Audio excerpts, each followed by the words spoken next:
Alors Pascal a un commentaire sur ta reprise avec Minos.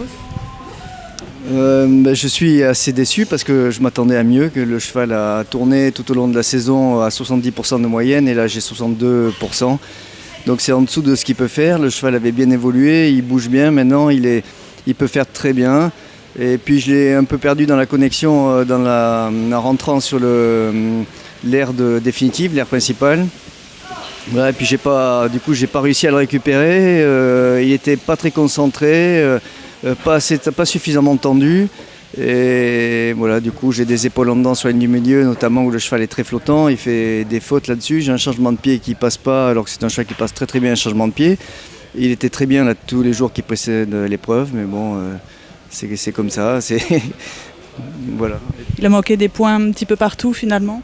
Oui, je pense que il y a les deux fautes dont je parlais qui sont plus significatives, là, l'épaule en dedans et puis le changement de pied sur les deux diagonales.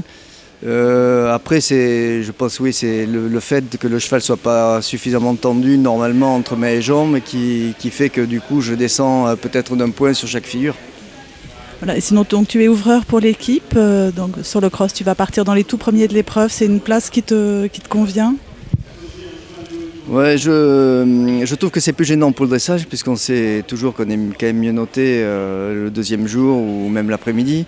Mais ça va pas être certainement un concours de dressage effectivement parce que le cross est très éprouvant. Et après sur le cross, ça ne me perturbe pas de passer dans les premiers. On évite le doute qui peut s'installer à voir les autres passer et qui font des contrats différents de ce qu'on avait prévu. Donc là c'est sûr qu'en passant premier, on a peut-être moins de doute. En revanche, il y a des fois quand on des consignes ou des enseignements à tirer de voir les autres faire pour voir comment les chevaux réagissent sur telle ou telle combinaison. Donc ça peut être aussi utile en fin de tour. C'est une marque de confiance aussi certainement, et avec l'expérience de Minos, de te placer en ouvreur. Oui, peut-être, on va dire ça comme ça. C'est sûr que dans les chevaux d'équipe, c'est le cheval qui a couru le plus de 4 étoiles et qui a le plus de références sur le cross. Mais voilà. Après, j'espère que je donnerai des consignes, des consignes utiles aux suivants.